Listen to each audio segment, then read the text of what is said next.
అధికార YCP why not Kuppam అంటుంటే ప్రతిపక్ష TDP why not Pulivendula attack చేస్తోంది. వరుసగా 7 సార్లు గెలిచిన సీనియర్ పొలిటీషియన్ ను ఎమ్మెల్సీ భరత్ ఓడిస్తారా? సీఎం జగన్మోహన్ రెడ్డి కల నెరవేరుతుందా? లేదంటే చంద్రబాబు 8వ సారి గెలుస్తారా? హాట్ సీట్ గా మారిన కుప్పంలో పార్టీల బలాబలాలేంటి? 1 కాదు 2 కాదు 7 సార్లు ఎమ్మెల్యేగా గెలిచిన ఆ సీనియర్ నేతకు వైసీపీ అభ్యర్థి చెక్ పెడతారా? నామినేషన్ వేయడానికి కూడా వెళ్లని నేతలో తొలిసారి భయం మొదలైందా?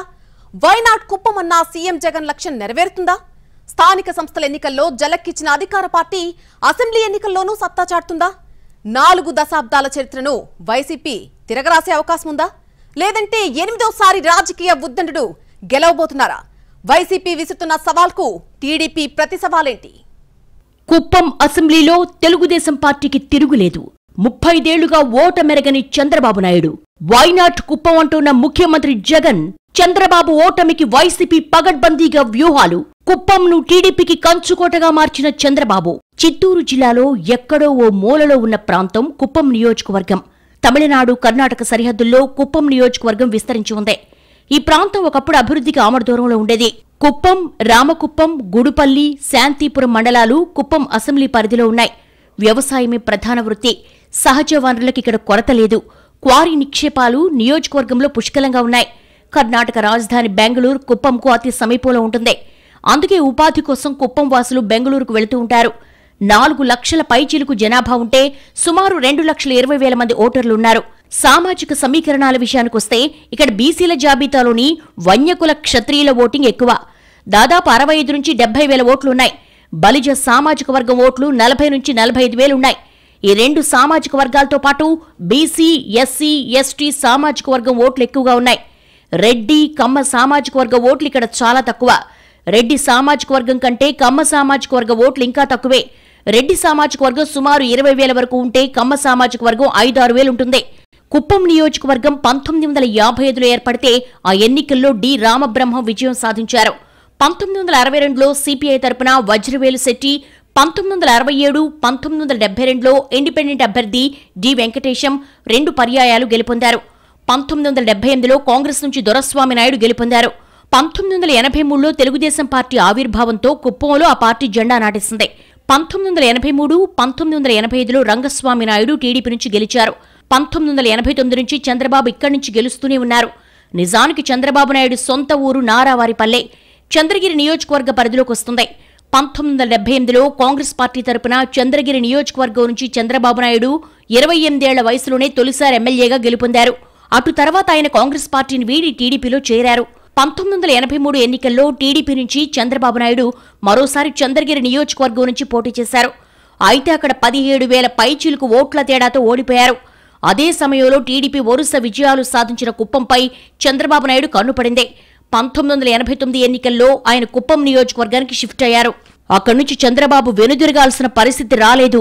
1989 నుంచి 2019 వరకు వరుసగా 7 సార్లు చంద్రబాబు నాయుడు కుప్పం నుంచి గెలుస్తూ వచ్చారు. 3.5 దశాబ్దాలుగా కుప్పం ప్రజలు ఆయనను ఆదరిస్తున్నారు. 1999, 2004, 2009లో వరుసగా 3 సార్లు కాంగ్రెస్ అభ్యర్థి సుబ్రహ్మణ్యం రెడ్డిపై చంద్రబాబు గెలుపొందారు.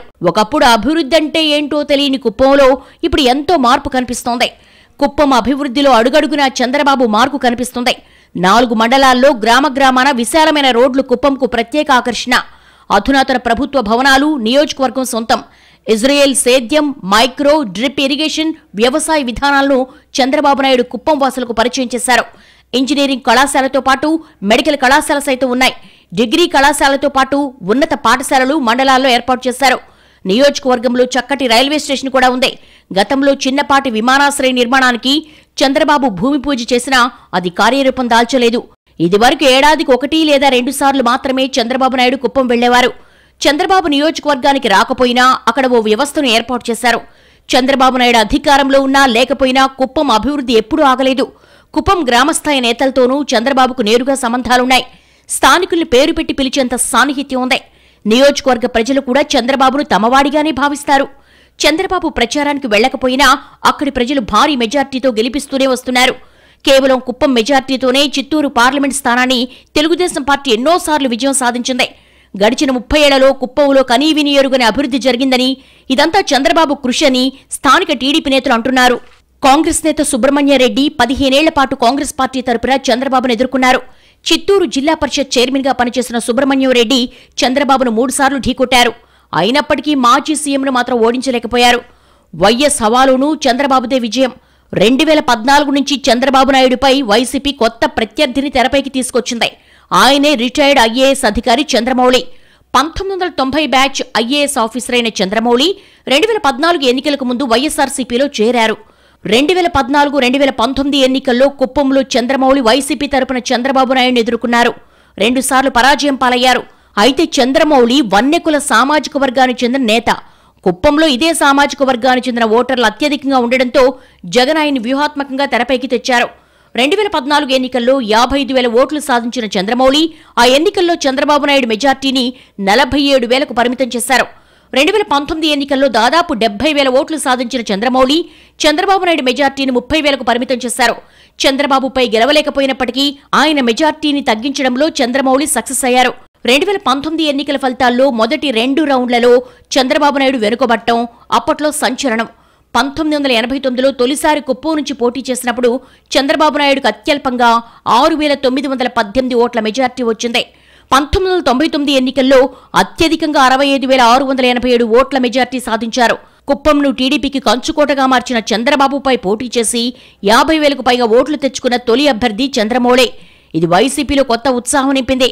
ఇంకాస్త గట్టిగా ట్రై చేస్తే కుప్పంలో బాబును ఓడించడం పెద్ద కష్టం కాదు అన్న భావన వైసీపీ నేతల్లో మొదలైంది. ఇదే సమయంలో గత ఎన్నికల తర్వాత అనారోగ్యంతో చంద్రమౌళి మరణించారు.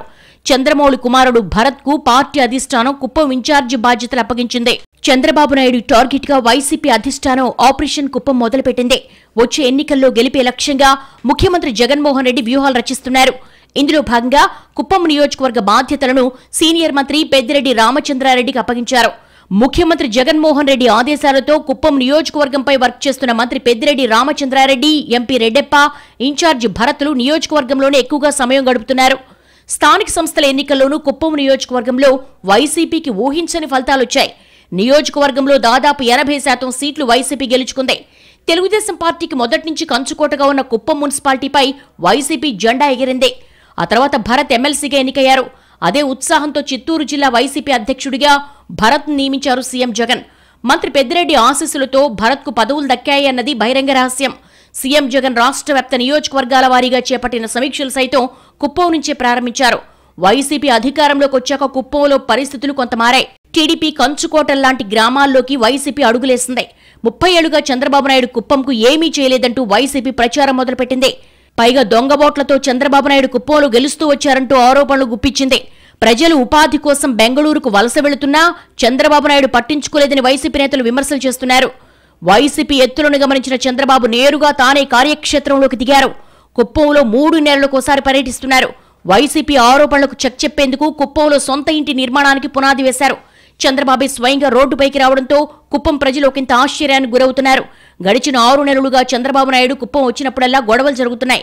ఓ దశలో కుప్పం పట్టణ నడిబొడ్డున చంద్రబాబు నాయుడు బైఠాయించి ఆందోళన చేయాల్సిన పరిస్థితులు ఏర్పడ్డాయి. కుప్పం పరిణామాలతో చంద్రబాబు నాయుడు, పెద్దిరెడ్డి మధ్య వార్ తారాస్థాయికి చేరింది. ఏది ఏమైనా కుప్పం ఘటనలు చంద్రబాబు నాయుడుకు ప్రజల్లో సానుభూతి కలగచేసింది. ఈ వయసులో పెద్దాయన్ని ఏడిపిస్తున్నారని ఆ ప్రాంత ప్రజలు భావించారు.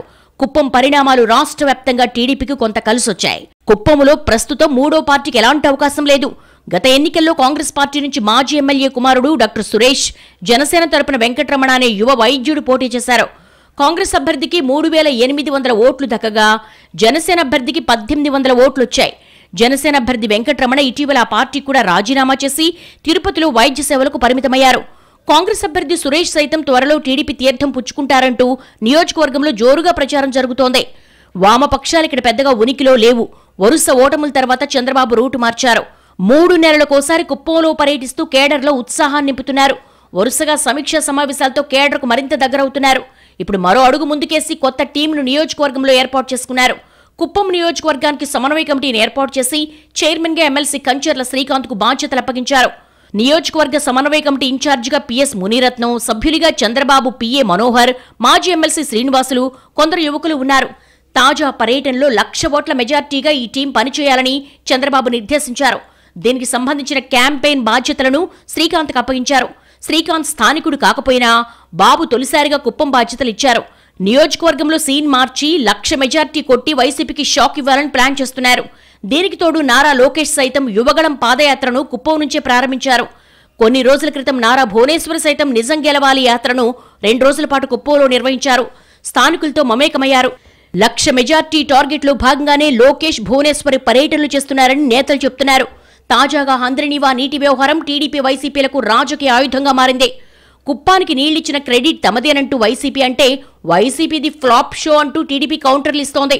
జగన్ ఎన్నికల కోడ్ ముందు కుప్పంలో పర్యటించి హంద్రినీవాకు నీటిని విడుదల చేశారు. కుప్పంకు నీళ్లిచ్చిన ఘనత వైసీపీదన్నారు. దానికి కౌంటర్గా చంద్రబాబు పర్యటించి హంద్రినీవా కాలువలో నీళ్లెక్కడ జగన్, ప్రాజెక్టు కట్టడం నీళ్లివ్వడం అంటే సినిమా సెట్టింగులు వేసినంత ఈజీ కాదంటూ సెటైర్లేశారు. కుప్పంకు నీళ్లిచ్చామంటూ డ్రామాలాడుతున్నారని టీడీపీ నేతలు విమర్శిస్తున్నారు. కుప్పం వైసీపీలోనూ కొంతకాలంగా గ్రూపుల గోల రాజ్యమేల్తోంది. సొంత పార్టీలోని భరత్కు అసమ్మతి సెగలు తాకుతున్నాయి. మంత్రి పెద్దిరెడ్డి శిష్యుడు సెంథిల్ కుమార్ తొలి నుంచి కుప్పం వైసీపీలో యాక్టివ్గా పనిచేస్తున్నారు. సెంథిల్కు భరత్కు పొసగడం లేదు. భరత్తో సంబంధం లేకుండానే సెంథిల్ కుమార్ సొంతంగా పార్టీ కార్యక్రమాలు నిర్వహిస్తున్నారు. అయినప్పటికీ గ్రూపులన్నింటినీ ఏకతాటిపైకి తెచ్చే ప్రయత్నం చేస్తున్నారు పెద్దిరెడ్డి. 35 ఏళ్లుగా చంద్రబాబు సొంత నియోజకవర్గానికి ఏం చేయలేదని, కనీసం నీళ్లివ్వలేదని, అభివృద్ధి శూన్యమంటూ జగన్ విమర్శించారు. కుప్పంకు నీళ్లివ్వడం కూడా చంద్రబాబుపై ఎన్నికల వేళ ఒత్తిడి తెచ్చే వ్యూహమే అంటున్నారు రాజకీయ విశ్లేషకులు. ఏది ఏమైనా ఈ దఫా కుప్పం పోరు అత్యంత ఆసక్తికరంగా మారుతుంది అనడంలో ఎలాంటి సందేహం అవసరం లేదు. 1999 ఎన్నికల తర్వాత కుప్పంలో చంద్రబాబు నాయుడు మెజార్టీ క్రమంగా తగ్గుతోందన్నది వాస్తవం. అయితే 1,00,000 టార్గెట్ అని టీడీపీ చెబుతోంటే చంద్రబాబును ఓడించడమే లక్ష్యంగా వైసీపీ టార్గెట్గా పనిచేస్తోంది.